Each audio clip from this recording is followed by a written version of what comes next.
यदि आपने कभी यीशु नासरी के बारे में सुना है तो आप शायद जानते होंगे कि वो एक जाना माना शिक्षक था और उसके सबसे जाने माने वचनों ने पूरे इतिहास में करोड़ों लोगों के जीवन को आकार दिया है। तू अपने पड़ोसी से अपने समान प्रेम रख।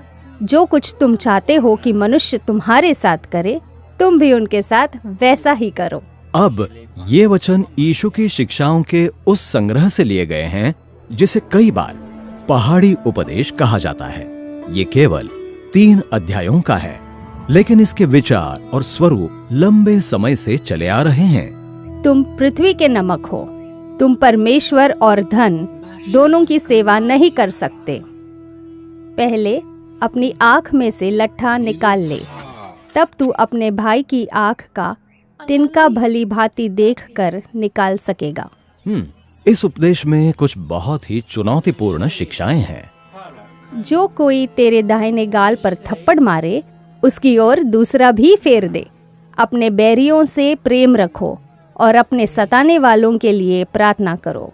और कुछ बहुत ही अचंभित कर देने वाली शिक्षाएं भी हैं। यदि तेरा दाहिना हाथ तुझे ठोकर खिलाए तो उसको काट कर फेंक दे। लेकिन पहाड़ी उपदेश यीशु की शिक्षाओं का कोई अव्यवस्थित संग्रह नहीं है।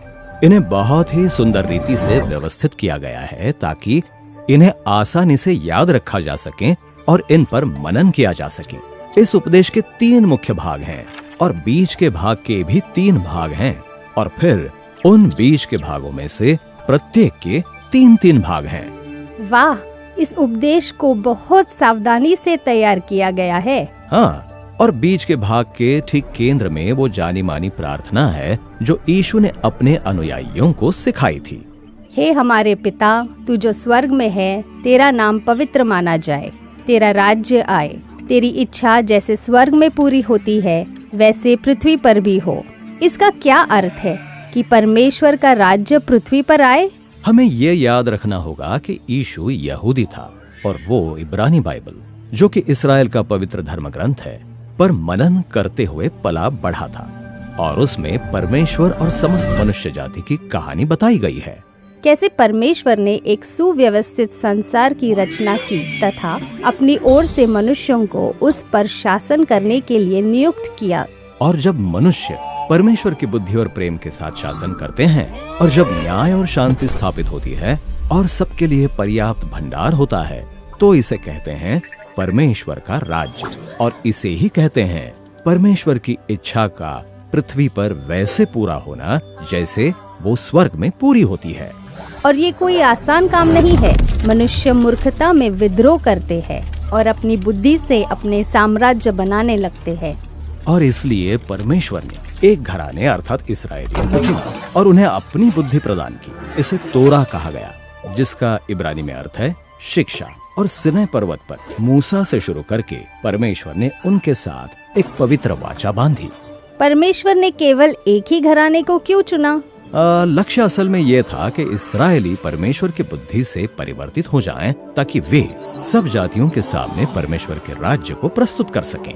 लेकिन यीशु के दिनों में परमेश्वर का राज्य कहीं दिखाई नहीं पड़ रहा था। सच्चाई यह थी कि इस्राएल रोमी अत्याचारियों के अधीन था। तो फिर क्या हुआ? परमेश्वर का राज्य क्यों नहीं आ रहा था? कई धार्मिक अगुवों जैसे कि शास्त्रियों और फरीसियों ने सोचा कि यह इसलिए नहीं आ रहा क्योंकि इस्राएल तोरा के प्रति पर्याप्त रूप से विश्वास योग्य नहीं रहा था। अन्य अगुवों, जिन्हें सदुकी कहा जाता था, उन्होंने सोचा कि यदि इस्राएल रोम के साथ सहयोग करने का कोई रास्ता खोज ले तो यह सबसे अच्छा होगा, और इसलिए वे यीशु के समय में सत्ता के दलाल बन गए।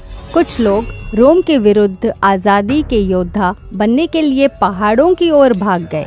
उन्हें जेलोतस के रूप में जाना जाता है। और अन्य कुछ लोग जंगलों में चले गए और इंतजार करने लगे कि कब परमेश्वर एक नया इस्राएल बनाने के लिए उनका इस्तेमाल करेगा। लेकिन यीशु की तरह इस्राएल के पहाड़ी प्रदेश में घूम फिर कर देखिए तो आप अधिकतर सामान्य लोगों को पाएंगे जो अपने जीवन को जीने के बेहतर तरीके खोजने की कोशिश में लगे हैं। अधिकांश लोग तो बड़ी मुश्किल से गुजारा कर रहे थे। बहुत से गरीब और बीमार लोग थे। कई लोगों ने रोमी शासकों के हाथों अपनी जमीन खो दी थी और वे भारी कर चुकाने में संघर्ष कर रहे थे। वे शक्तिहीन और आशाहीन लोग थे।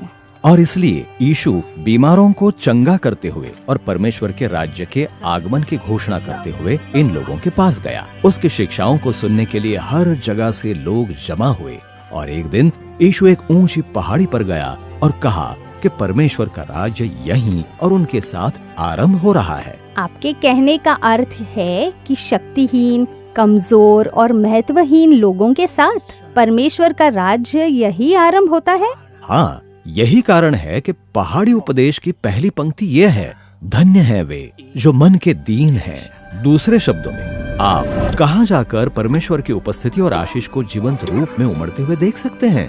धनवानों के बीच, शक्तिशाली लोगों के बीच? यीशु ने कहा, नहीं, वहाँ देखिए जहाँ गरीब लोग हैं, जहाँ वे कुचला और हारा हुआ महसूस करते हैं। परमेश्वर का राज्य यहीं खड़े लोगों से शुरू हो रहा है।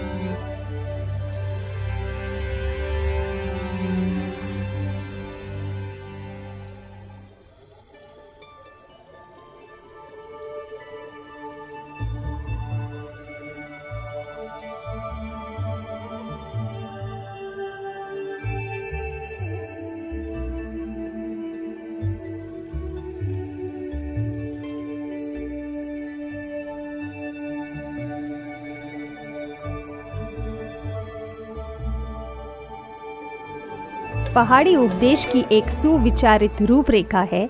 ये यीशु द्वारा अपने श्रोताओं के लिए अनेक धन्य वचनों को बोलने से शुरू होता है और आगे हम इन्हीं धन्य वचनों पर विचार करेंगे।